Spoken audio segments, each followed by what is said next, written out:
Hello, everyone. Redcoat here. And Ciantier joins him. And we've got yet another podcast for you. Today, we're going to be talking about the challenges of designing an MMO. Yeah, so while we ourselves have not actually designed an MMO, when you look at the way that design works with some of the MMOs that are out there, and you can examine them yourselves, you can see certain things cause problems. Yeah, if you're looking at a bunch of different MMOs, you can follow certain trends about the stuff that happens with them.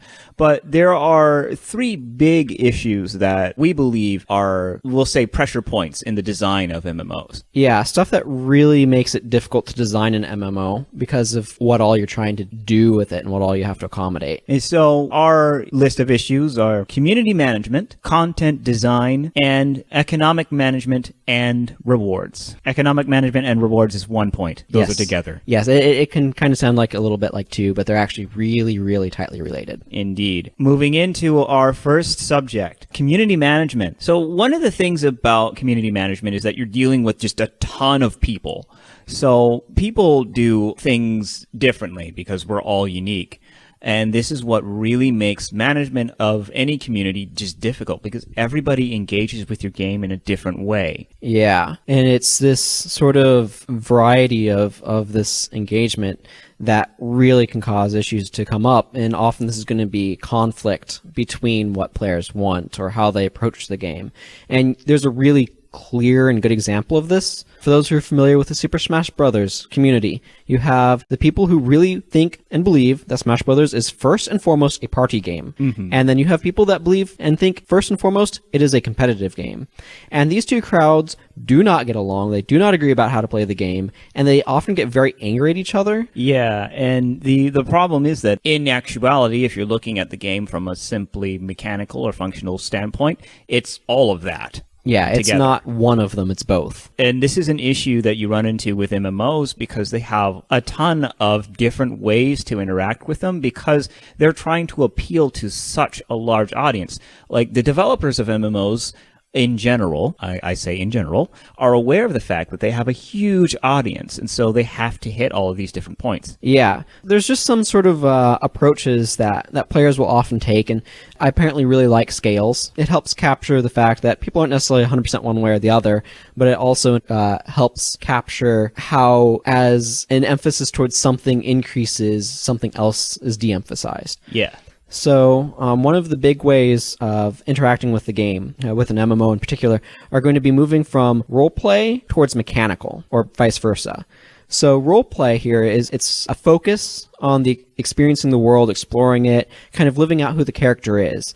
These sorts of players are going to more passionately care about the story in general, and one of the big things that's important here is that for these players, for the role-playing focused players, the game being too hard has a much larger impact on their enjoyment than it being too easy, because they want to be able to experience all of the story, all of the plot, all of the lore. When the game's too hard and they feel shut off and cut off from that because they can't get through it, it's a really big problem for them. Indeed. And then we have the other side of the spectrum, which is the people that engage with the game on a mechanical level. These guys are more focused on how the game works. They derive enjoyment from learning the systems, min-maxing their stats. That's just finding the best way to use those stats in their opinions, finding the most efficient routes to do whatever they want or get whatever it is they're looking for. For these people, they have the opposite problem to role players, where if the game is too easy, they'll get bored with it. Yeah, and so it's an interesting issue where how do you make content that can appeal to both of these groups, right? Where one group wants content that challenges them, and another group wants something to enjoy, but they don't want to be challenged. They want to experience the story. And these are just very different needs, and trying to make something to appeal to both is really hard. And then on top of that, you also have to take into account how much time people are putting into playing your game. Like, there's a time investment here. And I kind of describe these as casual and hardcore. This has nothing to do with skill or how they want to interact with the game, whether or not they want to interact in a roleplay way or mechanical way. This is entirely about how much time are they playing per week. So the casual players don't spend all that much time playing your game. It's probably less than 10 hours a week. And the hardcore players are spending a lot of their time playing your game, probably more than 10 hours per week. Almost definitely. Potentially substantially more. Yeah, and again, this one's on another scale because being casual and hardcore, like, it's a little bit hard to be. Well, you can't, if you are not investing time in a game, you can't also be investing lots of time into the game. It just doesn't work, and vice versa. Yeah. But there's one big thing that really happens between these two groups that you can very easily see, which is sort of a class or wealth divide between these players. Mm-hmm. Generally speaking, if you're spending a lot of time in the game, that means that you have a lot more time to get stuff in the game and to get gear. And that immediately, because you're investing more time, the game gives more back to you. Yeah. In other words, you play a lot, you get a lot of in-game economy. Like, you are worth a larger percentage of that in-game economy. So that's another big divide, and accommodating stuff for both of those players. And we'll get into this more in a bit when we talk more about content, but making stuff to satisfy both of these is also very challenging. Yes. But it's not just sort of these angles of like role play focus versus like all of that stuff. That's kind of more, aimed at the PvE player. But a lot of MMOs also have PvP, and this creates another divide in the community. So there's a couple of different ways that PvP can be implemented. Typically, you see either arenas, which are special areas for PvP. So the player versus player stuff only happens in the arenas, but you also often, it's not uncommon to have sort of world PvP, which is where players can, just kind of choose to battle each other wherever. There's a split there in the form of how the players are going to interact with that PvP in particular. Yeah, for sure. Not everybody likes PvP, and the people who do not like it become really frustrated and really turned off from a game when they feel like PvP is being forced on them in some way. Mm-hmm. And one of the other big things that'll happen is if a player only plays one format, PvP or PvE, but not the other one, something that often occurs is that they kind of feel like what they like from the game is being compromised for the sake of the other group, and they don't like that. Yeah. It's an unfortunate thing that can come up just from the fact that, generally speaking, designers will try and make the valiant effort, and I say valiant effort because it's kind of a difficult thing to do, to keep skills consistent between the two formats when playing against a player is extremely different from playing against an enemy. And that just does a lot of things. Yeah, for sure. I know I've had experiences with like skills that are awful in player versus player, but when the enemy uses them, are super obnoxious. Mm-hmm. So you have all of these sorts of different groups, and they have different concerns, different desires from the game, and it's really easy for conflict to occur between them. Yeah, conflict can appear pretty easily when you have all of these almost diametrically opposed desires from these players, because someone who wants to play the game for a long time and get rewarded for that, and somebody who wants to play the game for a short time and get rewarded for that, it's really hard to actually appease both of them. Some might say it's nearly impossible to appease both in the same amount. And in that regard, that just makes this extremely difficult to do. So working off of that, many MMOs are out there and have attempted to do all sorts of things to try and deal with these dichotomies. And a big part of that comes out of how you design your content, how you work it all together. Yeah, and what sort of things you allow in the naming system, for example. Like, role players, particularly hardcore ones, really don't like it when somebody comes along with the name of, like, X Dragon Rider Extreme X or something. Yeah, and it's like, my name is Theus of the Three Moons. What is your name? X Dragon Rider X. Okay, I don't know how to deal with this man. Yeah, and it's just stuff like that that kind of breaks the immersion. Mm-hmm. But moving away from just that sort of a simple concept, I mean, it's a simple thing to look at, but you're trying to appeal to as many different types of players as you can, right? And you also want to keep players playing because that's what your source of revenue is based off of. Yeah, if you're a subscription-based MMO, which most MMOs are, unless they've gone free to play. But that usually means that the MMO's not making you any money anymore, so...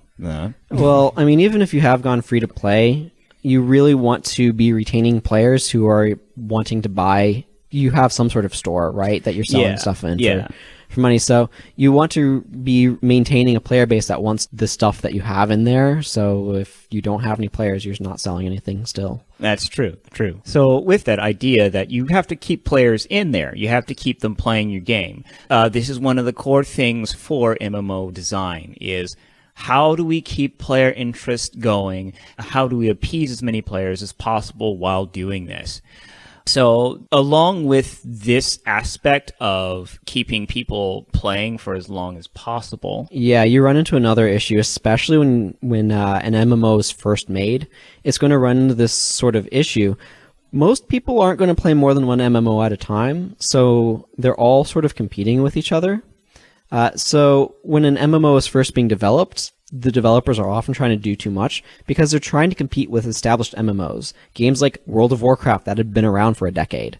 Mm-hmm. And it's almost impossible for them to be able to devote enough time and energy into developing something that it took a team 10 plus years to develop. Yeah, because a game like World of Warcraft, how many expansions are you competing with there? At least easily more than 6 or 7, I think. I have no idea. A lot. There's a ton of content that's just been there, and they've had so much time to figure out what feels good, what feels bad, and even more so, had a player base that they could experiment with to figure out how things worked. Yeah.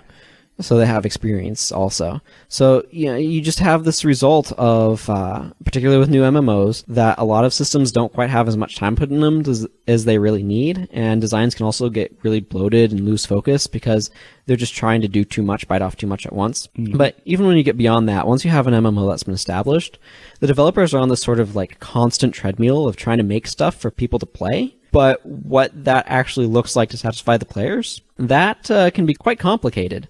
Because you have, for example, your hardcore players, and you need to make enough stuff to satisfy these people who are putting a ton of time into your game. But at the same time, you also have these casual players that don't have a lot of time to put into your game, at least not compared to the hardcore ones. And so you need to try to not overwhelm them.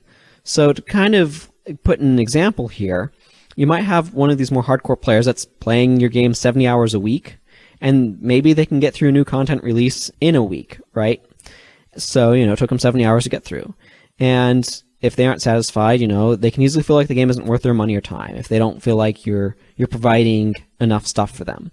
But you can also run into the same issue, if you have a casual player that's only playing 7 hours a week, it takes them 10 times as long to get through. It takes them 10 weeks to finish this content, and it can make them feel like they really just can't keep up. And when that happens, it can be a very negative emotional response that they have to that, where they feel like this game's not for me. I can't keep up with it. It's not for me. So they might just quit out of not feeling like they can keep up. And along with that particular design pressure point, we move on to designing encounters in these games, which is very difficult due to a massive amount of unknown information. Because you have to remember, well, other than the fact that it's a massively multiplayer game, so everything's going to be massive. Yeah. But you have a whole bunch of players playing in these games, and these are usually fairly party-based, but it's a thing of where, drop in, drop out, party structure might be there, or banding together to go out and do a thing. Yeah, you got these big persistent zones with, sometimes you'll just get a big old mob of players rampaging through the zone, right? And sometimes the zone's empty except for like 3 people. Yeah. In different corners of the map. And so you have to balance for both of these situations because realistically, you're not going to know how many players are going to be attacking any given enemy in the game. So you have to figure out ways to deal with that. Yeah, and one of the other things you have to worry about is you don't necessarily know what angle the encounter is going to come from. Like, compare an MMO where the player could literally be coming from any direction to something that has more carefully planned encounters. Like a Mario game, for example, might have more carefully planned encounters of, we know the enemy is going to be coming from this direction, the player is going to be coming from this direction, here's how this interaction is going to go. Or like Dark Souls. I mean, it's a very good example because one of the key parts of those games, is setting up combat encounters for the player. You can't really do that very well in the open world in MMOs because where's the player coming from? How do you plan for that? And then on top of that, we have the dichotomies that show up from just who the players are. Like, how skilled is the player at your game? This is not necessarily guaranteed because they could have been carried up to this point and then left behind, or they may have a sequence break, but not exactly. Yeah, well, like, there's just lots of ways that the player could be potentially dragged there, where, maybe a guild carried them, or, maybe a mob, they're traveling with a mob, or something like that.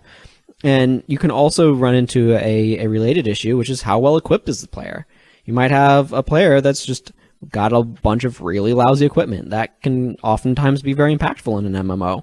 And did they just kind of get dragged there? And there's another thing that can also kind of make things complicated, which is griefers, players that want to intentionally create negative play experiences for other players. I have thought of systems to try to solve the how many players attacking this enemy problem, and trying to prevent or minimize the ability that griefers can have to impact on that system, because there will be players who will try to abuse the system if they can. That makes it really impossible. Yeah, and it's an unfortunate dealie, but it comes with anything where you have a large community interaction and players are able to affect each other's experiences. You will have players that take joy in other players' sadness. Yeah. So you have all of these sorts of uncertain elements and other situations that makes things really difficult to kind of design for. But on top of that, you have other things like respawning enemies in a persistent world leading to accidental ambushes, or setting up farming route schedules, stuff like that. Things that other games just don't have to worry about. There's also just one additional thing you need to worry about, and it's more of a general design thing, but latency. You have to expect latency among your player base, especially in a country like the United States of America that has really crummy internet. Yeah, no, it's true. I mean, it's you can see all sorts of things where look at like Japan or South Korea, where they have real competition in the market, and also significantly less land to cover. Indeed. But like that latency is going to impact how you design your game. Yeah, it'll impact the play of your game, and everyone realizing that you're behind everyone else on the field, and knowing that it's not any cause of your own. That's a super negative play experience. For some reason, I have in my mind a story I want to tell about some of the most ridiculous latency I've dealt with. Oh, yeah? It was when I was doing some PvP thing in Guild Wars 1. And I just remember, man, I seem to be really having a nasty lag spike right now. None of my skills are working. I can't seem to do anything. I looked down and my ping was like a minute and a half. Ow. Yeah. I don't remember if I ended up disconnecting or not, but yeah. Anyway, we also need to talk about economy and rewards. So some of this we talked about a little bit on our podcast on video game economics. But to kind of just reiterate this topic, inflation, this is a huge issue. You have so many sources of income, right? So inflation, for those who aren't actually that familiar with the concept, it's what happens when money is worth less because there's more of it. So what will happen with just the United States, for example, all countries will deal with this problem, is the government is constantly printing new dollars, new coins, they're minting them, all this sort of thing. The reason why they're doing this is a couple-fold. One is they need to replace currency that is not functioning anymore because it's just been out there so long it's falling apart. Mm-hmm. They only have so much durability. They only last so long, right? Yeah.